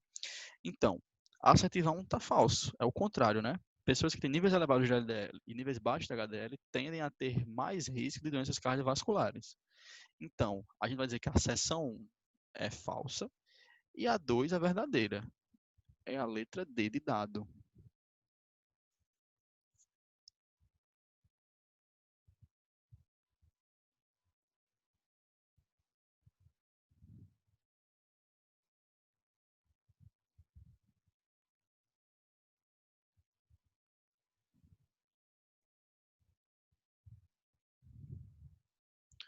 Tranquilo, isso aí para vocês.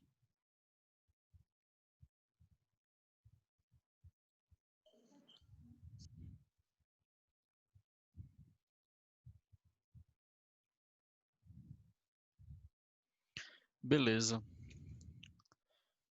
Tranquilidade. Vamos para a questão de número 5.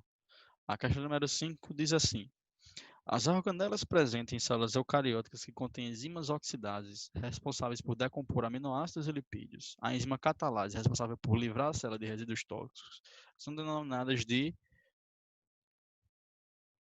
peroxissomo, certo?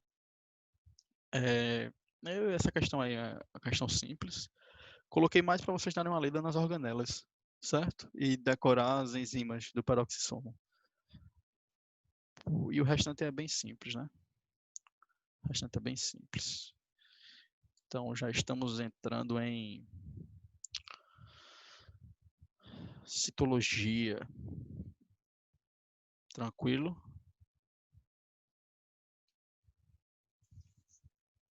Beleza, vamos continuar. Questão de número 6. A questão número 6 mostra essa imagem e diz assim: a etapa da respiração celular, que a mais produção de ATP, ocorre na estrutura indicada pelo número.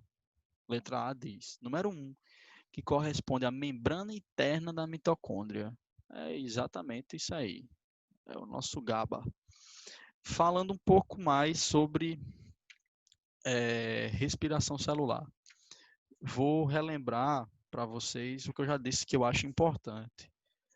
Ficar lembrando o saldo, enfim, se você quiser lembrar, é bom, mas o mais importante do que lembrar o saldo final é tentar aprender que substância inicia cada fase, que substância termina cada fase e o que é que sai de cada fase.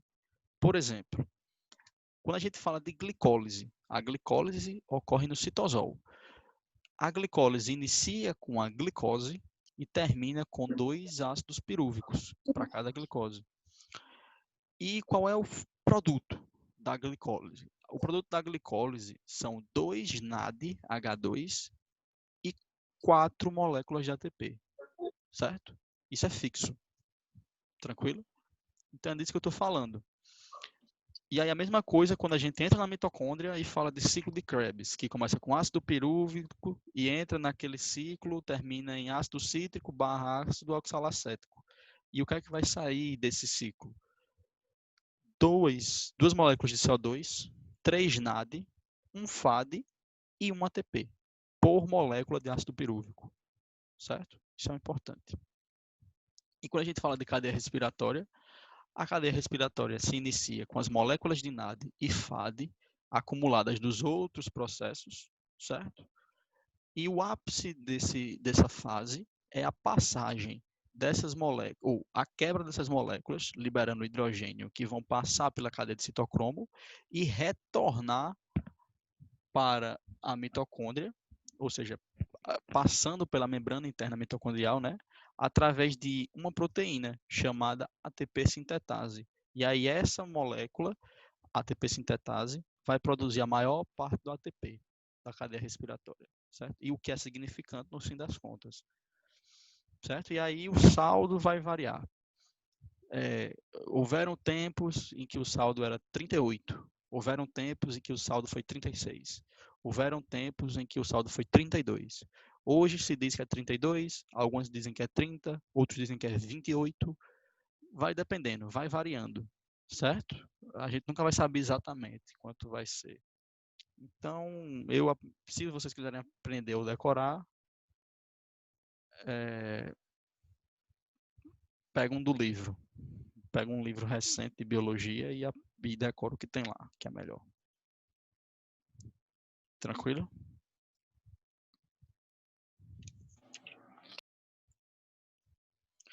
Podemos continuar?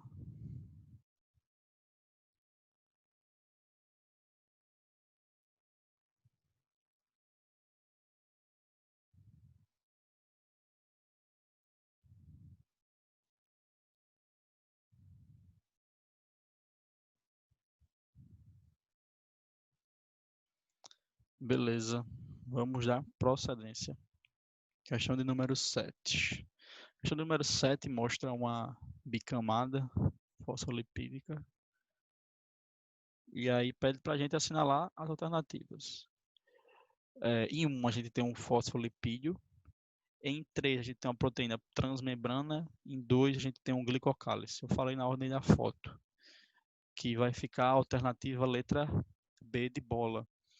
E aí o que é importante a gente falar sobre isso, lembrar que a nossa membrana é uma membrana dupla, né? Primeiro, uma membrana dupla, fosfolipídica. E por que isso é importante? Porque quando você estuda o fosfolipídio, você vê que ele tem uma parte polar e tem uma parte apolar. E qual é a importância disso para a gente? Isso é importante porque é um dos principais fatores que tornam a membrana seletiva, certo? Quando a gente fala do fosfolipídio, a gente fala que a cabecinha dele, a parte do fosfato, é hidrofílico, ou seja, amigo da água, ou seja, polar.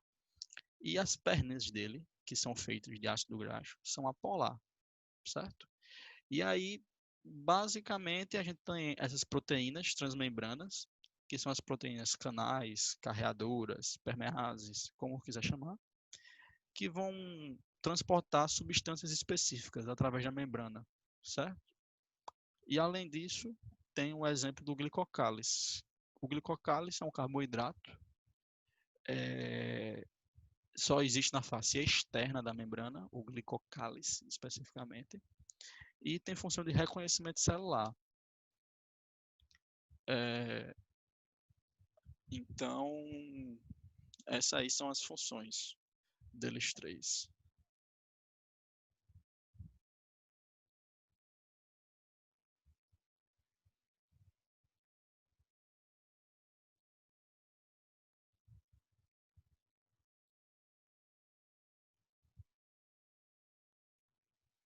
Tranquilo? Podemos continuar? Falta pouco, faltam só 10 slides.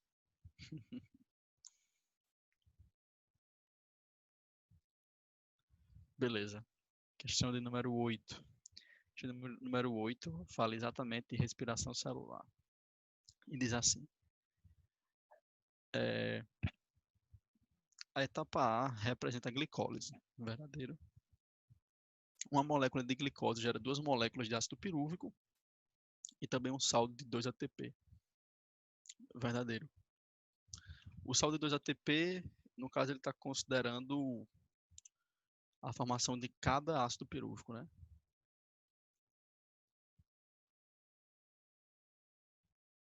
Eu acho que é porque já começa com 2, né?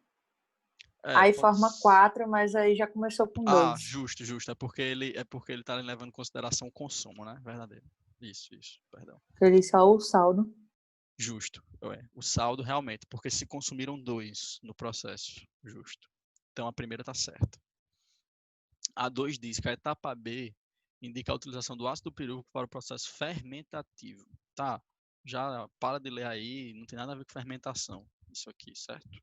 Nada a ver. O processo B seria o ciclo de Krebs. Tranquilo?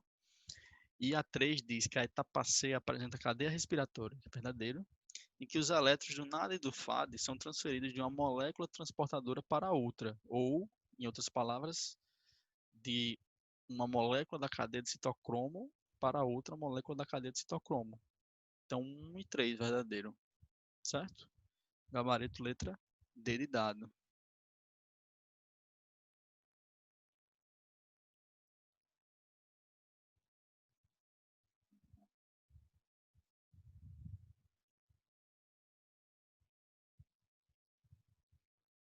Alguém tem dúvida?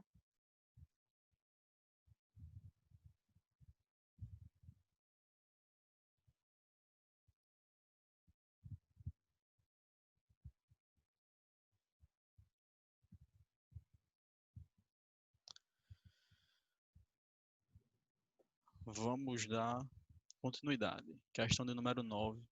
Questão número 9 mostra uma imagem, certo? E na verdade, mostra 2 moléculas de DNA, né?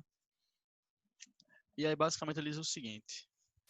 Ele bota a molécula de lá, 5 linhas, 3 linhas, 3 linhas, 5 linhas, coloca moléculas de RNA nas alternativas e aí diz o seguinte, que se você desconhecesse o lado codificante do DNA, indique a alternativa na qual são apontados no sentido de uma tradução os dois segmentos de RNA mensageiros possíveis de serem formados.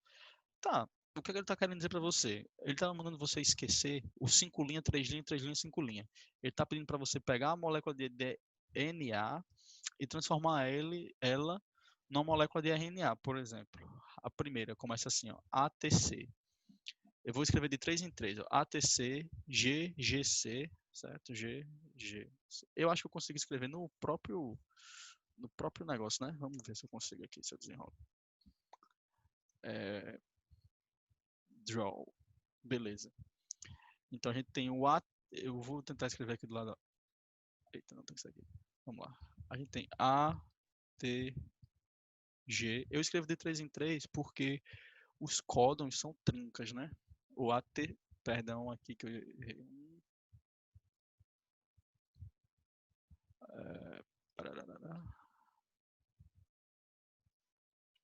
Também o negócio aqui é complicado. ATC, G, G, C, acho que já vai até bastar, vamos ver. Pelas alternativas ali embaixo. Quando a gente tem um ATC, a gente tem que lembrar que o A vai parear com o U. Isso aqui é DNA, isso aqui é RNA, certo? Então vai parear com o T com o A e o C com o G. Só vai mudar o T, né? O T pelo U. Então a gente vai começar com o AG. Mas calma. Algo de certo não está errado. Tem que fazer na codificante, né? Você tá pegando a molde, não tem que fazer a partir da codificante? Mas é porque ele mandou a gente desconsiderar o lado sense, né? Desconhecendo o lado sense. Calma. Deixa eu apagar isso. Certo? Eu fiquei perdida nessa daí, porque tem um negócio assim, 5 linhas e uma seta, 3 linhas. É porque não tá aparecendo aí. Aí eu achei que era... É que é o sentido, Então, né? Justo. Então, mas na hora que eu fiz no sentido 5 linhas, 3 linhas e a de baixo no sentido 5 linhas, 3 linhas, deu 3 e 4. Justamente, mas também. Calma. Meu também. Porque Meu ele não Deus, faz ao contrário. Porque eu fiz o seguinte, tem aí a fita molde, né, de DNA, que é essa primeira, e tem a fita codificante, que é essa de baixo. Eu fiz o RNA a partir da codificante. Começa com AUS, aí fica AUC, GGC, UAA, UGC. Aí fica a alternativa 2. Agora, depois deu 3. Agora, onde deu a 1 nesse negócio, só se foi o contrário mesmo. Desconsiderando... É porque eu achei que era duas coisas diferentes aí, tipo, duas Deixa eu fitas pra você apagar. saber as duas, entendeu? Exatamente. Aí por Também isso que pensei deu assim. 2, que deu 3 e 4. Exatamente, eu também. Entendi. Diga a alternativa na qual são apontados no sentido de sua tradução os dois segmentos de RNA mensageiro. Certo, se a gente fizer essa de baixo, a de baixo começa com TAG. Então a gente teria um A, um e um C. E aí a gente formaria no sentido 5 aqui, né? E aqui seria o 3. Eita, que 3 horrível. 5, 3. Então A ou C. Então A2 seria a primeira alternativa, né? Se a gente... Tá, eu entendi, ó. Se a gente... Certo. A gente tem que levar em consideração o sentido 5, 3. Né? Assim? Então se a gente começar pelo lado 3 da primeira fita, a gente vai ter um G, um C e um A. G, C, A. E esse é o lado 5, esse é o lado 3. GCA. Rapidinho, por que é o lado 5? Porque fica o contrário, no RNA? Porque É porque não, ele- não é porque não, fica, ele- não é o contrário. Não, é porque um cola no outro. É porque é antiparalelo, entendeu? É antiparalelo. Se você pega uma fita no sentido 5,3, a leitura dela vai ser feita no sentido 3,5. É a mesma ideia. Tá vendo a fita de RNA de baixo? A fita de RNA embaixo? Pronto, é a mesma ideia. Ela não está antiparalela? Onde tem o 5 na primeira, na de baixo está o 3. Porque elas têm Gente, eu não entendo nada disso. sentidos Peraí. opostos. Não entendo, não, só O RNA é o contrário do DNA, não é isso? O lado dela. Segue a mesma lógica, segue a mesma lógica. Não. Ela tem É que uma É fita, porque, quando vai colar outra, é no Alessandra, me contrário. corrige se eu falar besteira, tá? Mas, tipo, certo? o sentido da leitura do DNA o sentido é 5 linhas, 3 linhas. A fita codificante vai rodar ao contrário. E o RNA, ele vai rodar 5 linhas, 3 linhas, porque a codificante rodou na 3, 5, 3 É o quê, homem? Então tem que Isso, separar. isso, É porque é o seguinte, Eu não tô entendendo nada. 5 linhas, é porque é relacionado à química, se eu não me engano. O 5 linhas é um átomo lá que vai receber ligação do outro átomo de outra molécula, 3 linhas. Aí daí tu tira, toda vez que for 3 linhas, e vai 5 linhas. 3 linhas, 5 linhas, 3 linhas, pronto. Segue isso aí. Você tem que... Laís, você tem que botar na sua cabeça que sempre vai ser uma, assim, tipo, complementar, digamos assim, e antiparalela. Se uma tá no 5 linhas, 3 linhas, a outra obrigatoriamente tem que ser sentido Isso, 3 linhas, 5 linhas. isso, exatamente. Exatamente. Exatamente. A outra que você diz é o RNA, né? Sempre Isso, o contrário isso. do DNA. Justo. Ó, Qualquer uma que vier depois. se você tentar desenhar aqui, ó. Imagina que isso aqui é uma fita de DNA, certo? No sentido 5 linhas, 3 linhas. Se eu monto uma molécula de RNA desse tamanho aqui, necessariamente essa molécula vai ter que estar desse lado no sentido 3 e desse lado no sentido 5. Porque ela tem que ser antiparalela. Tá entendendo? Isso não vai mudar a leitura dela depois, certo? Isso não vai mudar. Mas, se você lesse a molécula de DNA, por exemplo, que começasse no 3 e terminasse no 5, a de RNA embaixo seria o oposto. 5, 3. Entendeu? Por isso que eu não sei quem falou, que a 3,5 seria a fita codificante, porque o RNA já vai sair no sentido 5,3. Tá entendendo? Então não vai precisar inverter nada. Porque no sentido... Como é? Eu não entendi essa última parte aí que tu falou. É da fita codificante? Isso, exatamente. Como é? Repete aí. Tu quer O repetir que para que ela já- ou quer que eu repita? Não, pode repetir. Então, que é o seguinte. Por que se expressou o fato de usar 3,5? Porque a molécula de RNA vai sair no sentido 5,3, entendeu? Uhum. É só por isso. Em relação à primeira, né? Isso. Não, em relação à de baixo. A de baixo. Calma aí. Isso, em relação A a de de baixo. baixo. Em E relação a a de baixo. Essa primeira que... TAG, né? Isso, exatamente. Calma É. aí. Em relação à primeira, o RNA é 3 linhas, 5 linhas. E em relação à segunda fita, o RNA é 5 linhas, 3 linhas. Ó, deixa eu tentar... Não é isso? Eu acho que é. Certo. Mas deixa eu tentar exemplificar isso na tua cabeça de uma forma mais simples, certo? Quando a gente escreve a molécula do RNA, a gente prefere escrever ela no sentido 5,3, tá bom? Isso é meio padronizado, certo? Então, Ah, por tá. que se falou no sentido nessa molécula de baixo, na 3,5? Porque se você fizer a leitura da molécula no sentido 3,5, tu já vai ter o resultado do DNA no sentido No 5,3. 5,3. Só que se tu Certo. escrever na de cima, ele vai sair da 3,5. Então, tu 3, vai, 5. por exemplo, tem questão que não vai falar isso. E às vezes ele vai colocar para tu ler e vai botar as respostas no sentido 5,3. Aí o que é que tu vai ter que fazer? Se ele der uma molécula no sentido Lê o contrário, né? 3. Tem duas alternativas. Ou tu lê ao contrário, ou tu monta a fita de DNA antiparalela, entendeu? Que vai estar no 3,5. E aí depois tu faz outra fita de RNA embaixo, tá entendendo? Tô falando? Tô. A ideia, mais ou Mas menos. aí eu acho que é mais fácil só ler o contrário, né? É. Porque já ler ao sabe, quando contrário. você mudar, já É. muda no certo, né? Exato. Mas entendeu? Pra exemplificar isso aí. Entendi. É Entendi. melhor pensar dessa forma. Tá. Alessandra, deixa eu te perguntar. Pergunta. Tipo, eu achei lá, né, o RNA, o C e tal. Aí depois eu não saquei que esse é o negócio do sentido, assim, né, de fazer voltando essa própria fita de RNA que a gente fez embaixo. Mas aí, tipo, eu meio que fiz a antiparalela dessa. Aí deu a alternativa 3. Aí eu marquei 2 e 3. UAG, calma. Tá, porque tu pegou a primeira fita, e terminou escrevendo ela. Eu gerei esse RNA, a fita de RNA, né? Fica AUC, GGC e tal. E aí eu fiz a antiparalela dela, que aí ficou UAG, CCG, AU e ACG, que aí ficou a alternativa 3. Justo, eu entendi. Tá, só que tu percebe que ela ficou no sentido 3, 5, Sim, é o que eu falei.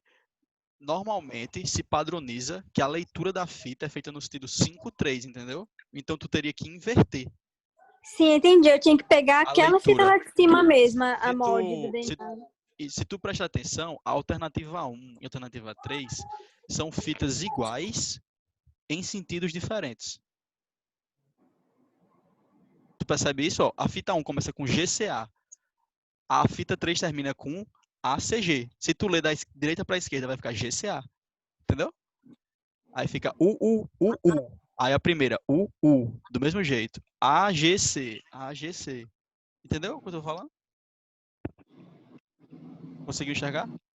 Sim, consegui. Eu tô aqui respondendo achando que o meu áudio tava ligado. Ah, pronto. É exatamente isso. No caso, agora eu entendi super esse negócio. Sempre padronizado assim é que o RNA é o contrário e a resposta geralmente vem no sentido 5 linhas, 3 linhas. Não é isso? Tia, você nunca viu aquela Pronto. tirinha de Mafalda, não? Falando o sentido da vida é 5 linha, 3 linha. Não, minha filha, se eu vi, eu não entendi, não. Pronto, mas Não, é mas isso agora eu aí. entendi. É porque eu sempre apanho nessas de fita, mas agora eu já entendi. Valeu. Nada. Vamos botar pra frente, beleza? Tirar dúvida mesmo. Então ficou o Não, beleza gabarito. não. Beleza não? Fala aí. Beleza não. Não, eu ainda tô enrolada nessa fita. Eu só identifiquei, assim, que seriam essas duas, 1 e 2, porque ele disse na questão que era 5, 3, entendeu? Mas se ele não tivesse falado, eu não ia saber, não. Certo, tá bom. Na questão ele Entendeu? falou. Entendi. Justamente. Mas aí eu vou te dizer o que vai acontecer.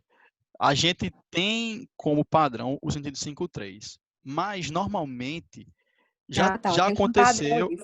já aconteceu, acho que foi na FIP, de não falarem.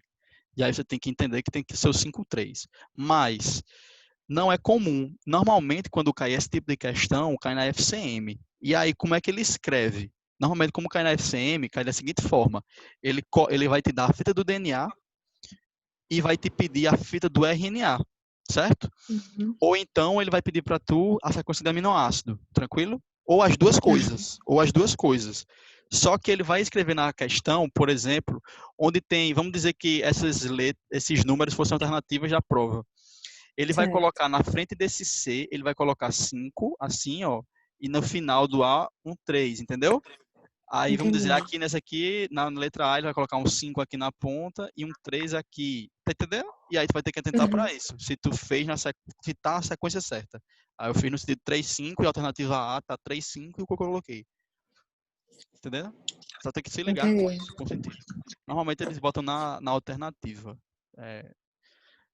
Como se fosse uma forma de potência. Escrito de forma de Uhum. potência. Um 3 linhas, um 5 linhas. É isso. Entendi. Tranquilo? Tranquilo. Ficou o gabarito letra E. Certo? Vou apagar isso tudo aqui para ficar bagunçado. E vamos dar continuidade.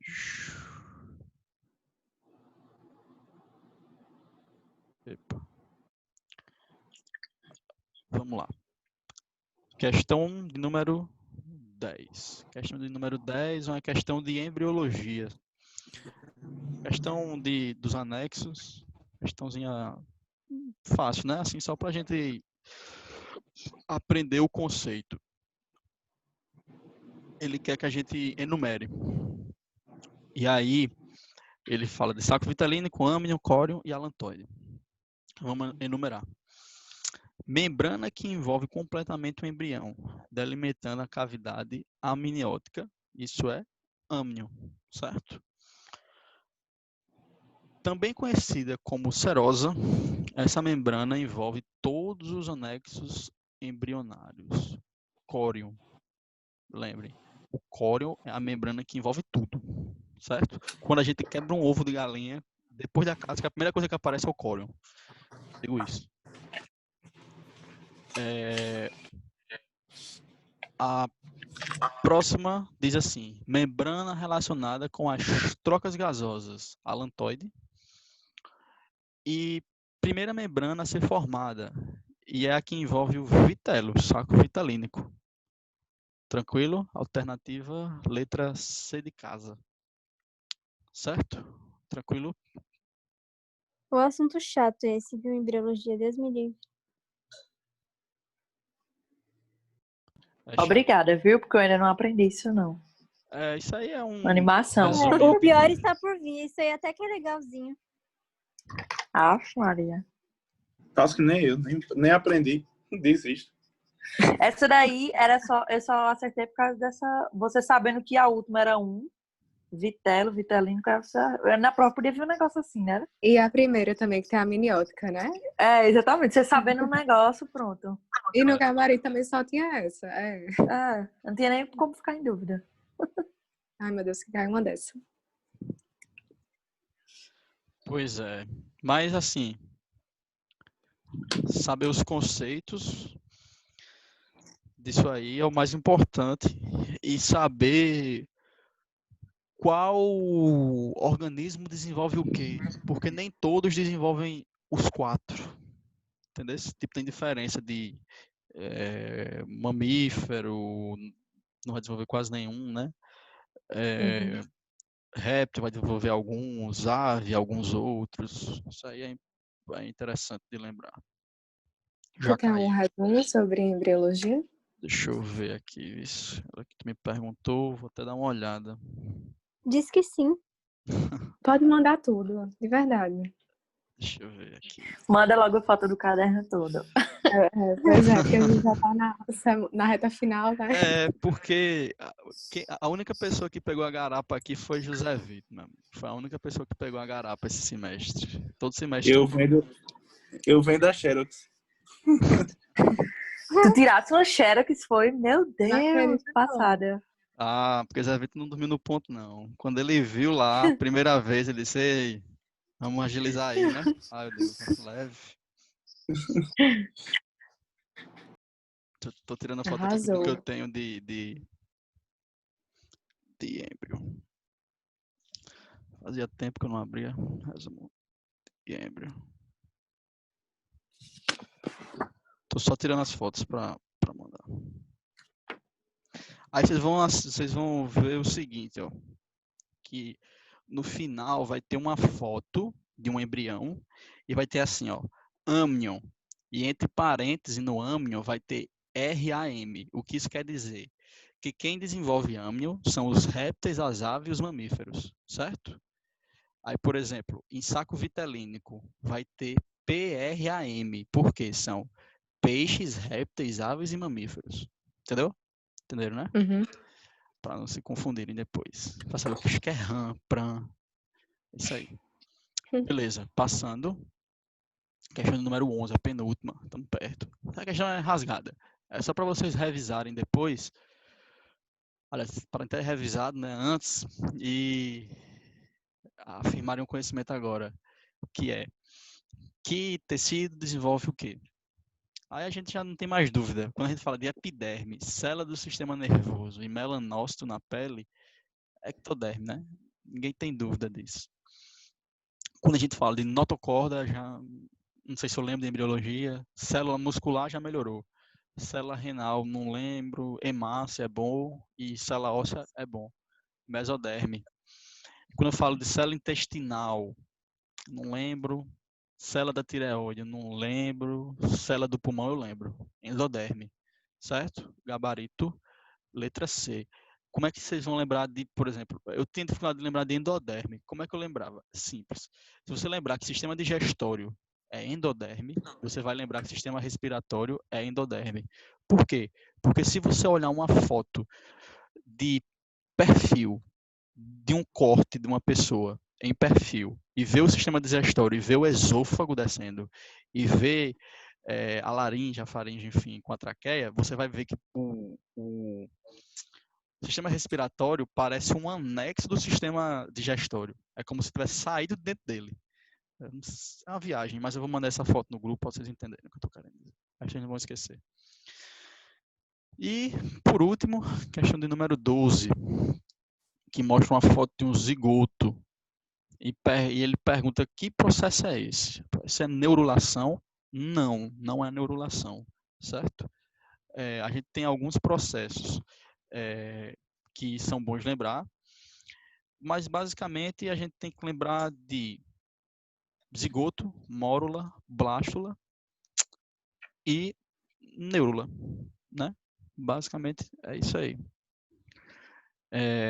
E esse processo eu vou ser mais rápido, esse processo é o processo de segmentação ou de clivagem, que é uma série de divisões mitóticas em que o embrião não aumenta de volume, certo? Ele aumenta de número de células sem aumentar o número de volume. Tranquilo? E aí eu vou mandar foto disso também para vocês, que eu tenho aqui, inclusive dos folhetos e dos anexos. Então, gabarito letra B de bola.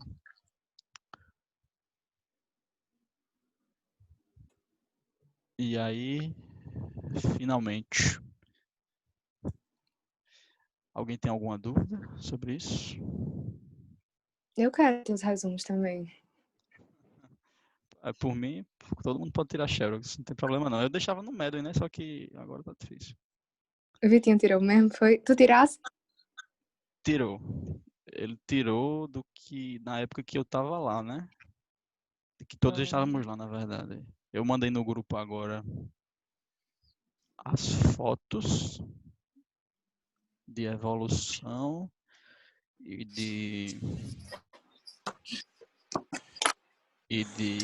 embriologia. Ei, E aí vocês dão uma lida, beleza? me conta uma coisa.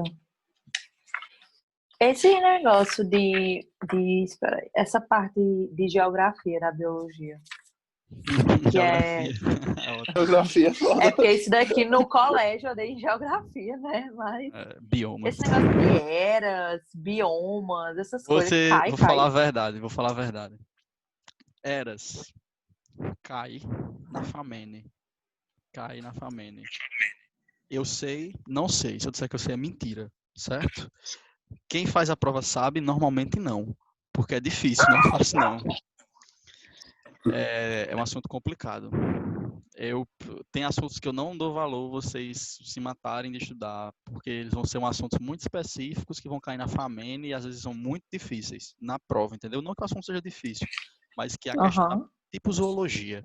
Tipo zoologia, sei lá, talvez todo mundo saiba o básico, o que deve ser preciso saber.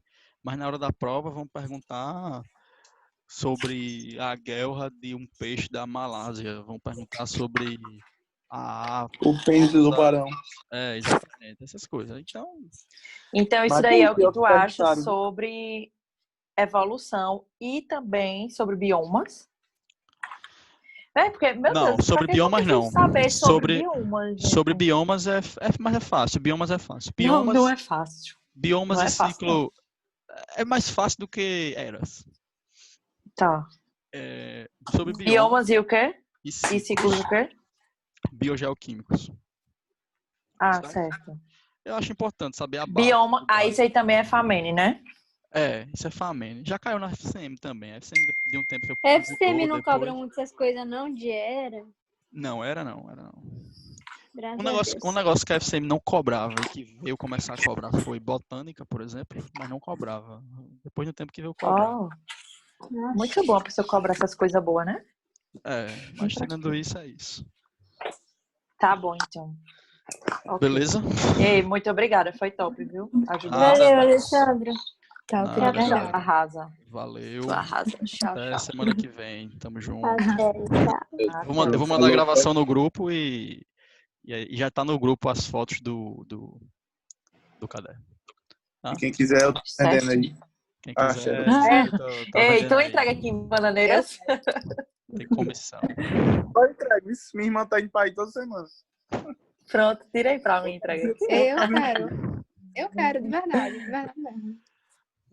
Ei, eu acho que Zé Vitor devia tirar a foto do caderno todinho, mandar pra gente.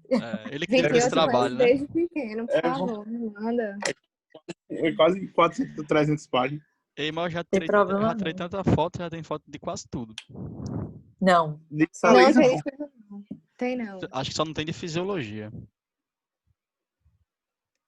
Mas Daí- enfim, Eu até salvei aqui no grupo umas que eu fui achando, mas... quando for essa semana agora, eu vou ver quais são os assuntos da próxima revisão, aí eu vou mandar fotos, resumos no grupo, do que eu tiver, né, no Mara. caso. Show. Beleza? E é bom ver o resumo. Acabei de estudar pelo resumo, é bom demais. Vocês estão perdendo. É bom, Ah, né? ridículo. Melhor quem faz, rapaz. Faça o resumo que é melhor. Ei, vamos lá. Ei, Tchau, valeu, boa viu, noite. gente? Valeu. Tchauzinho. Valeu, tchau.